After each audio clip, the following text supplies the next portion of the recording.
জীবন মানেই ভালো খারাপের মধ্যে থেকেই হচ্ছে জীবন, তা নাহলে তো জীবন নয়, তাহলে তো স্ট্রেট লাইন হয়ে যাবে, তার মানে আমাদের লাইফ চলছে না। এই ইন্ডাস্ট্রিটা আমরা সবাই জানি ভীষণ আনপ্রেডিক্টেবল একটা জায়গা। দর্শকদের ভালো লাগলে তুমি থাকবে, দর্শকদের না ভালো লাগলে তুমি থাকবে না, বাই বাই।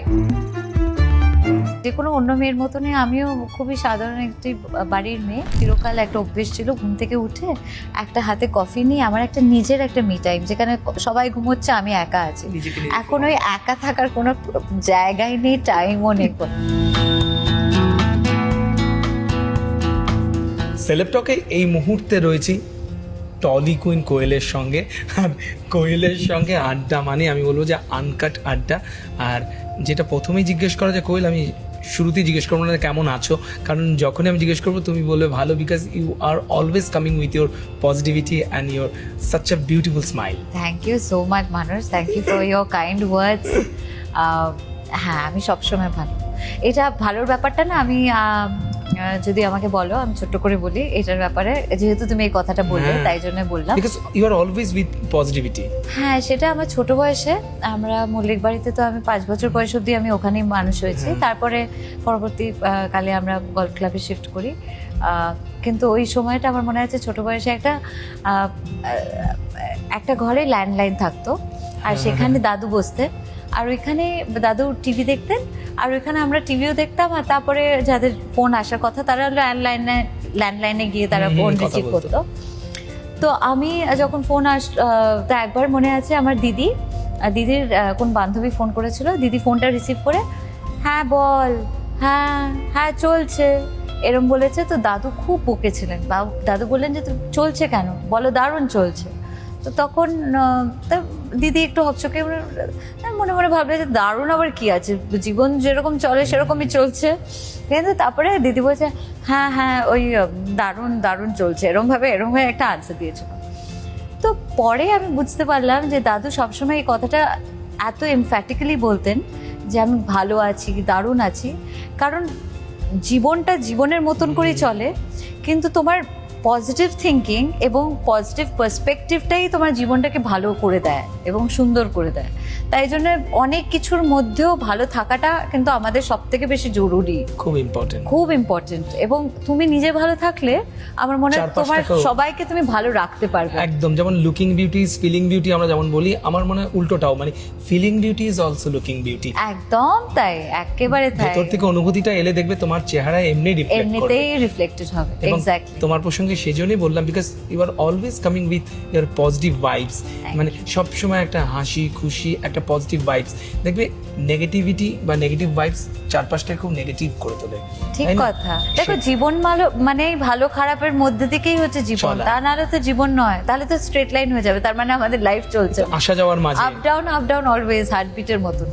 একদমই এই আসা যাওয়ার মাঝে যেই সময়টুকু আমরা জীবনকে দিচ্ছি, সেই সময়টা যদি একটু ভালো থাকা এবং ভালো রাখা যায় তাহলে সবথেকে প্রয়োজন, সবথেকে প্রয়োজন ওটাই, এবং তুমি সেটা মেনটেন করো। চেষ্টা করছি। এটা যে শুরুতে বললাম যে টলি কুইন, এই যে তোমার এতদিনের যাত্রা, মানে টলি কুইন তো তোমাকে তোমার ফ্যানেরা ভালোবেসে বলে। সো এই যে একটা আমি বললাম সিগনেচার, এটাকে মেনটেন করাও ইজ অলসো ভেরি ডিফিকাল্ট। এত বছর ধরে তুমি তোমার এই ইমেজটাকে বজায় রেখেছো, এবং সেই ভালোবাসা দিয়ে ভক্ত অনুরাগীরা, দর্শকরা আজও টলি কুইন আমাদের কোয়েল। না, সেটা দেখো, সেটা তো আমার কিছুই কৃতিত্ব নয়, আমার পুরোটাই আমার মনে হয় দর্শকদের জন্য, কারণ তাদের জন্যই আজকে আমি যা হতে পেরেছি, তাদের জন্য হতে পেরেছি, তাদের ভালোবাসার জন্য হতে পেরেছি। আমি যখন গ্র্যাজুয়েশন করছিলাম সাইকোলজি নিয়ে, তখন ফার্স্ট ইয়ারে আমি যখন সেকেন্ড ইয়ারে পড়ি, তখন আমার সিনেমার অফার আসতে শুরু করে গোখেলে। তো সেখানে আমি যখন করতে শুরু করেছিলাম, তখন ভাবতেও পারিনি যে এত বছর আমি এই ইন্ডাস্ট্রিতে থাকবো, কারণ এই ইন্ডাস্ট্রিটা আমরা সবাই জানি ভীষণ আনপ্রেডিক্টেবল একটা জায়গা। দর্শকদের ভালো লাগলে তুমি থাকবে, দর্শকদের না ভালো লাগলে তুমি থাকবে না, বাই বাই, টাটা, সেই জিনিসটা হয়। তো প্রত্যেকটা মানুষ এত এত এত মাত্রায় ভালোবাসা দিয়েছেন, তারা এত আশীর্বাদ করেছেন বলেই হয়তো এতটা পথ চলেছি। তার মধ্যে আমার কোনো কৃতিত্ব নেই, পুরোটাই ওনাদের কৃতিত্ব। তোমারও আছে বিকজ অফ ইউর ডেডিকেশন, এত দিনের পরিশ্রম। দেখো, এটা তো আমার মনে হয় এটা ভীষণ মোস্ট ইম্পর্টেন্ট জিনিস। দেখো মানুষ, আমার মনে হয় কাজের জায়গাটা যদি কমিটমেন্ট না দেওয়া যায় বা রেসপন্সিবিলিটি নিয়ে কাজটা না করা যায়, তাহলে কাজের মূল্য ঠিক দেওয়া হয় না। কাজ মানে মানে পুজো করার মতন, মানে সাধনার মতো। তো কাজ যখন আসছে তখন আমি ডেফিনেটলি আমি মন দিয়ে করার চেষ্টা করি, আমি আমার দিক থেকে 100% দেওয়ার চেষ্টা করি। তারপরে ডেফিনেটলি অনেক সময় এখনও হয় যে পরবর্তীকালে কখনো কোনো ছবি দেখলাম, মনে হলো যে কেন আমি এরকম করলাম, কেন আমি ওরকম করলাম না, সেরকম মনে হয়। সেটা তো সবসময় সব কাজেই হয়। আর শিক্ষা তো শেষ হয় না, শেখার কোনো শেষ নেই। তো তাই জন্য আমার মনে হয় এন্ড অবধি, যতদিন অবধি আমি কাজ করব ততদিন আমি ওই আমার খুঁতখুঁতে ব্যাপারটা থাকবে, এবং ভগবান করুক যেন সবসময় থাকে খুঁতখুঁতে ব্যাপারটা, কারণ সেটাতেই আমার মনে হয় ইমপ্রুভমেন্টটা হয়। সব জেনে ফেললে তাহলে তার ইমপ্রুভমেন্টটা হবে না। তা যাই হোক, হ্যাঁ সেটা আছে। এবং বাট হ্যাঁ, আমি আমার দিক থেকে আমার মনে হয় there is no substitute to hard work. তো তাই জন্য আমি আমার সব থেকে বেস্টটা দেওয়ার চেষ্টা করি। এই কালচার, এই শিক্ষা, এই সংস্কৃতি কি মানে মল্লিক বাড়ির থেকে পেয়েছো, না বাবার থেকে পেয়েছো, বা চারপাশের মানুষজন থেকে পেয়েছো, পরিবারের? সবাই তো অনেক রকমভাবে ইনফ্লুয়েন্স তো করেইছে, কিন্তু তার সঙ্গে সঙ্গে আমি বলবো আমার বাবার কথা সব থেকে বেশি, কারণ বাবাকেই আমি আইডলাইজ করি। বাবাকে ছোট বয়স থেকে এমনভাবে দেখেছি যে বাবা কাজের জায়গায় টোটাল কমিটমেন্ট দেন, আবার বাড়িতে এসেও বাবা একদম ফ্যামিলি পার্সন হিসেবে, পরিবারের মানুষ হিসেবে বাবা বাড়িতে থাকতেন। তো তাই জন্য এটা আমার মনে হয় অনেকটা আমার বাবার কাছ থেকে পাওয়া, যে ওই কমিটমেন্টের জায়গাটা বা অ্যাবসলিউট রেসপন্সিবিলিটি। কারণ আমার এখনও মনে আছে, বাবা, আমি যখন প্রথম ছবি করি তখন বাবা বলেছিলেন তুমি যদি দায়িত্ব না নিতে পারো তাহলে তুমি করবে না। এটা এত পরিষ্কার কথা, একদম পরিষ্কার। এটা কাজের জায়গাটা আমার মনে হয় দায়িত্ব নেওয়ার ব্যাপার। সেই দায়িত্বটা যদি কোনো মানুষ না নিতে পারে তাহলে আমার মনে হয় না করাটাই বেটার। আর যখন কেউ কাজটা করে তখন আমার মনে হয় 100% দেওয়ার চেষ্টা করা উচিত, অন্তত সেই মানুষটার দিক থেকে। একদম খুব গুরুত্বপূর্ণ কথা। আর কোয়েলকে আমরা যেমন দেখি, মানে গ্ল্যামার ইন্ডাস্ট্রিতে তুমি যেমন হিরোইন, টলিউডে এতদিন ধরে আছো, কিন্তু যখন মল্লিক বাড়িতে আমরা দুর্গাপুজোর সময় যখন যাই, তুমি কিন্তু একেবারে বাড়ির মেয়ে। মানে আমি দেখেছি পরিবারের সদস্যদের মাঝে বা তখন যত দর্শনার্থী আসছে সেখানে কিন্তু তুমি একেবারে তোমার এই গ্ল্যামার ওয়ার্ল্ডের পোশাকটাকে ছেড়ে তারপর মল্লিক বাড়িতে পা রাখো।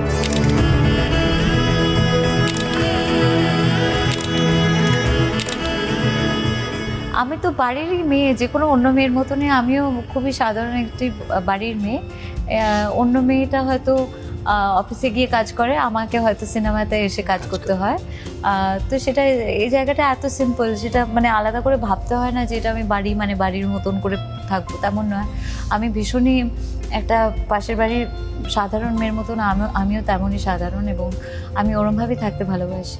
যেহেতু তুমি কোয়েল মল্লিক, সুতরাং ক্যামেরা বলো বা মিডিয়ার ফ্ল্যাশ লাইটগুলো তোমার দিকে যখন আসি একটু ইতস্তত বোধ করো? মনে হয় সব অ্যাটেনশন আমার দিকে কেন? পুজোর সময় বলছো? একদম ঠিক কথা। একদম আমার ভীষণই এম্বারেসিং লাগে, কারণ আমার ঠিক বাকি সব মানে ফ্যামিলির সদস্যদের মতন আমিও তাই বাড়ির মধ্যে।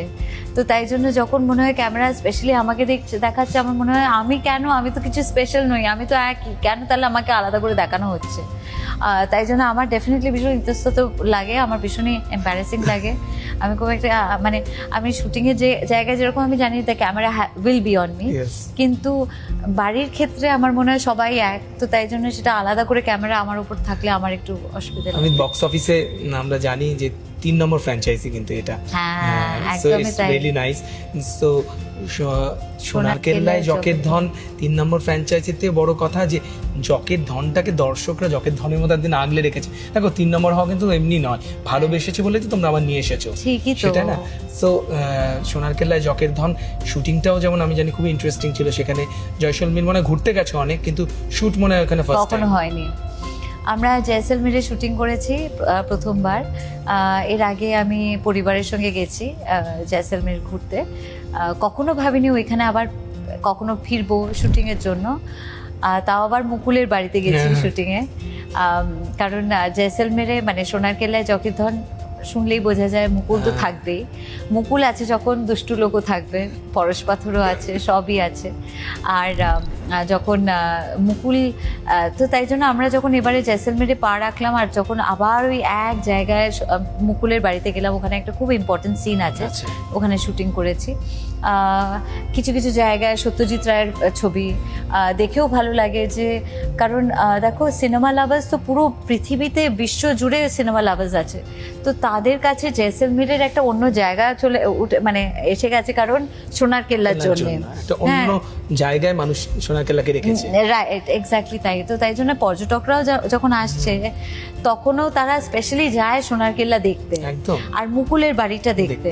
তো দেখে ভালো লাগে যে এরকম সবাই ফরেনার্সরা আসছে, আমরা যখন শুটিং করছি ফরেনার্সরা ঘুরছে, ফরেনার্সরা আসছে আর ইয়ে মুকুল কা ঘর হ্যাঁ ক্যা এরমভাবে বলছে, সব বলছে। তো ইট ওয়াজ লাভলি, মানে এত ভালো লাগছিল ভেবে যে ওরা আমেরিকান অ্যাকসেন্টে বা তাদের নিজের ইউরোপিয়ান ফরেন অ্যাকসেন্টে, আর অন্যজন আবার অন্য অবাঙালিরা, ইন্ডিয়ার বিভিন্ন অবাঙালির বাকিরা তারাও আবার বলছে এক্স্যাক্টলি।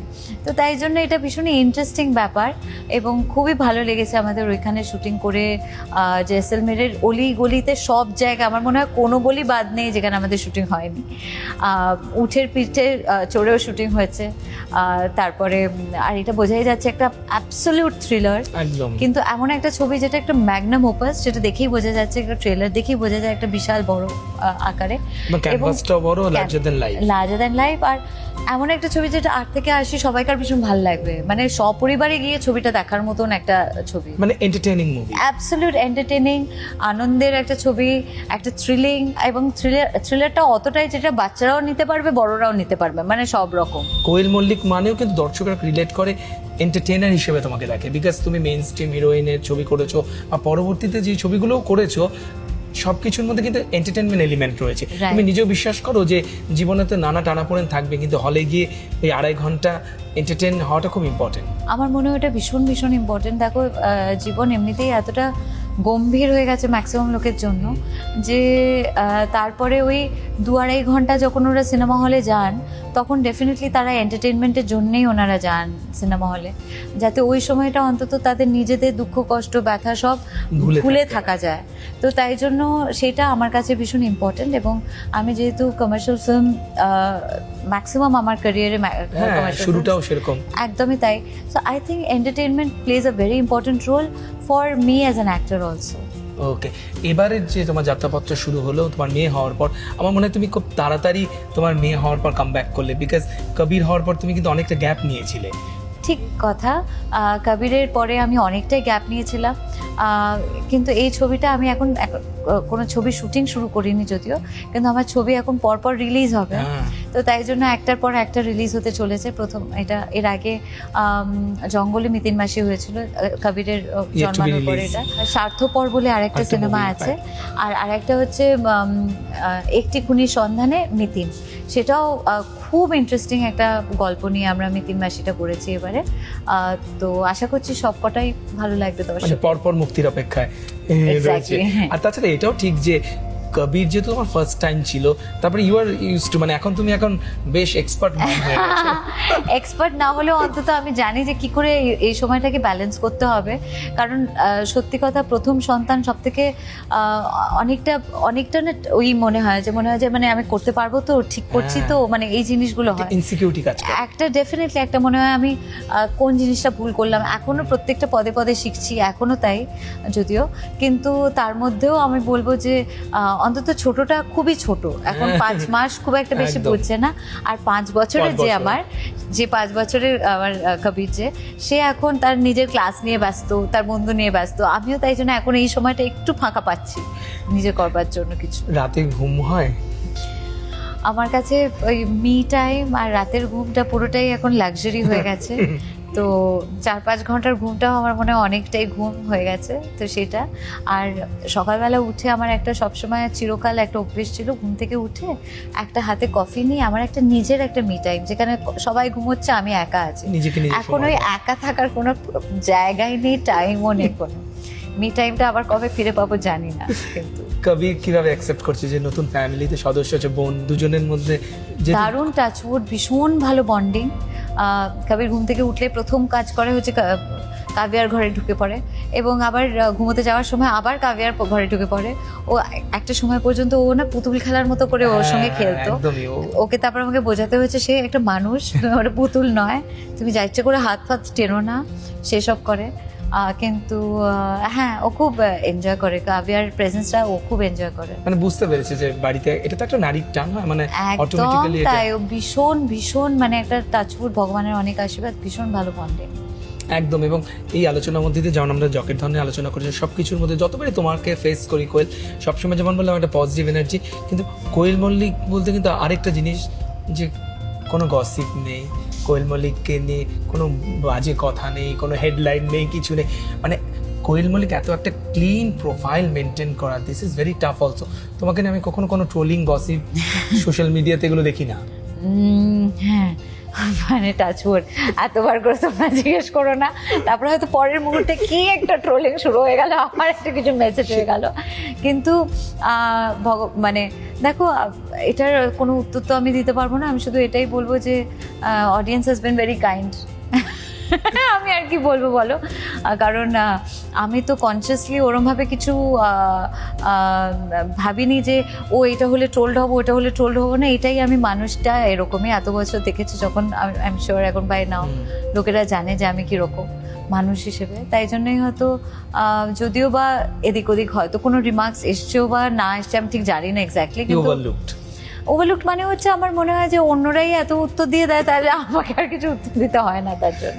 মানে ট্রোলিং কালচারের মধ্যে তুমি নেই, যেটা বলা। হ্যাঁ, থ্যাংক ইউ, নেই, থ্যাংক ইউ সো মাচ, এখনো পর্যন্ত নেই। আর এটাও একটা বিষয় তা না, তুমি you are always very organise, very systematic and very passionate to your work. সেটা আমার মনে হয় তোমার পথটাকে আরও কী বলো সুগম করে তোলে, বা তুমি অনেকটা কনফিডেন্ট হও যে যেটা করছি সেটা আমি ঠিকই করছি, এবং আমার মনে হয় তোমাকে অনেক বেশি মাইলেজ দেয় সেটা। কাজটাকে আমি একদম নিষ্ঠা দিয়ে করি এবং নিষ্ঠার সঙ্গে আমি আমার কাজ করি। আমি খুব সিরিয়াসলি নিই আমার কাজের জায়গাটাকে। আমি কখনো কোনো সময় এক মুহূর্তের জন্য মনে হয় না যেটা আমার একটা আমি এন্টারটেনমেন্ট দিচ্ছি অডিয়েন্সকে, কিন্তু আমি নিজের এন্টারটেনমেন্টের জন্য আমি এই ইন্ডাস্ট্রিতে আসি। আমার এখানে আমার একেবারে আমার কাজটা ভীষণ নিষ্ঠার জায়গা এবং নিষ্ঠার সঙ্গে করার চেষ্টা করি। যথেষ্ট পরিশ্রমী আমি, সেটা আমি নিজেও জানি। প্রথম দিন থেকেই আমি কখনো এক সেকেন্ডের জন্য, এক মুহূর্তের জন্য I have never taken my work or my position for granted. কখনোর জন্য আমার মনে হয় না যে ও আমি তো পেয়ে গেছি, তাহলে তো এবার রিল্যাক্স করা যায়, না, সেটা তো কখনোই নয়।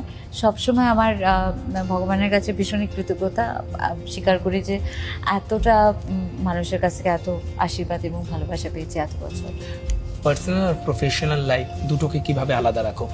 মানে কনসিয়াসলি রাখো না এটা স্ট্রিক্ট ডিসিশন, মানে পার্সোনাল লাইফ পার্সোনাল থাকবে, প্রফেশনাল লাইফ প্রফেশনাল থাকবে, ইউ মেনটেন দ্যাট? পার্সোনাল আর প্রফেশনাল লাইফ ডেফিনেটলি আমি ভীষণই আলাদা করে রাখার পছন্দ করি, কারণ আমি আমার লাইফ হিসেবে, আমার নিজস্ব পার্সোনাল লাইফ হিসেবে আমি ভীষণই প্রাইভেট, এবং সেই কারণে হয়তো বলা হয় প্রাইভেট লাইফ, লাইফের মানুষটাকে ওরমভাবে তো বলা হয়। আমি নিজের প্রাইভেসিটাকে ভীষণ মেনটেন করার চেষ্টা করি আমার পার্সোনাল ক্ষেত্রে, আমার পার্সোনাল লাইফটার ব্যাপারে আমি ভীষণ প্রোটেক্টিভ, আমি ভীষণই আমি নিজের মতন করে রাখার চেষ্টা করি। আর আমি পাবলিক ইমেজটা একটা অন্য জায়গায়, যেখানে আমার কাজের জায়গা, সেই কাজের জায়গাটাকেও আমি অ্যাবসলিউট 100% কমিটমেন্ট দিয়ে করার চেষ্টা করি। এই এত বছর ধরে নিজের একটা রিজিম মেনটেন করা, নিজেকে সুন্দর রাখা, সেটা কি করে?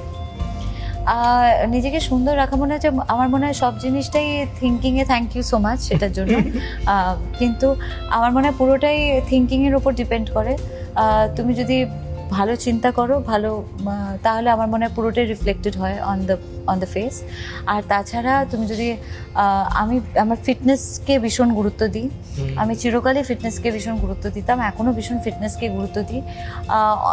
যদি কেউ আমাকে জিজ্ঞেস করে এটা আমার পার্টিকুলার সাইজে থাকবার জন্য কিনা, কিন্তু একদম তাই নয়। এই পার্টিকুলার সাইজটা হয়তো হয় কারণ জিম করলে খুব স্বাভাবিকভাবে একটা পার্টিকুলার একটা সাইজ আসে, কিন্তু কখনো কোনো পার্টিকুলার আমাকে এরকম স্লিম অ্যান্ড ট্রিম থাকতে হবে সেরকম কখনো আমার মাথায় আসেনি। মানে জীবন আমাকে যাপনটাই ভেতর ওরকম। থেকেই আমি ভীষণ I like to be fit. আমি যাতে দৌড়তে পারি, আমি যাতে মানে সিঁড়ি দিয়ে আপ ডাউন করতে পারি, ওপর নিচ করতে পারি কিছু না ভেবে, সেটার জন্য আমার ফিটনেসটা আমার কাছে মিথিন মাসিতে important। ফাইট করতে পারি। হ্যাঁ, তাই জন্য আমার কাছে ফিটনেসটা ভীষণ important। একদম। রুবি যদিও সেভাবে ফাইট করছে না, রুবি এখানে একেবারে ফাইট করছে না, সে একজন ডাক্তার, হ্যাঁ, সে psychiatrist। সাইকিয়াট্রিস্ট, তো তাই জন্য সে ফাইট করার কোনো জায়গা নেই। কিন্তু এখানে বিমল এবং কুমার দারুণ ফাইট করেছে, আই এম শিওর অডিয়েন্সের ভীষণ ভালো লাগবে। বহু বছর কাপস খাও না? না, আমি কার্বস একদম খাই, কিন্তু আমি পোর্শন কন্ট্রোল করি। আমি এক্স্যাক্ট দেখো, আমি মাইন্ডলেসলি আমি কোনো খাবার দাবার খেতে ভালোবাসি না, বা এক সময় একদম ওরকম করে খাই না তেমন নয়। ধরো নিমন্ত্রণ বাড়িতে গেলাম বা বন্ধুদের সঙ্গে বেরোলাম, তখন তো অবভিয়াসলি কোনো রকম কোনো চিন্তাই করি না। সেকেন্ড টাইম পুজোর সময় এক্স্যাক্টলি, সেকেন্ড টাইম এক্স্যাক্টলি পুজোর সময় ভোগ খাওয়া, কোনো কিছু চিন্তা করি না খাবারের সময়। কিন্তু আমার রেগুলার রুটিনটাকে আমি একটা ডিসিপ্লিনে থাকার চেষ্টা করি, সেগ্রিগেট করে দেওয়া। হ্যাঁ, আমি ডিসিপ্লিনে থাকার চেষ্টা করি। আমি ডেফিনেটলি ভাত খাই, রুটি খাই, সবজি খাই, মাছ খাই, যা খাই আমি সবই খাই, কিন্তু সব জিনিসটা একটা কোয়ান্টিটিটাকে একটা প্রপোর্শনে রেখে। একদমই তাই। Koel, always nice to talking with you. Thank you so much. এবং তুমি এরকমই হাসি খুশি, এরকমই ভালো এবং এরকমই পজিটিভ থাকো। Thank you so much, thank you very very much. একদম। কথা বলছিলাম কোয়েল মল্লিকের সঙ্গে, ক্যামেরা কাঞ্চন ভূমিকার সঙ্গে মানুষ বসা, নিউজ 18 বাংলা।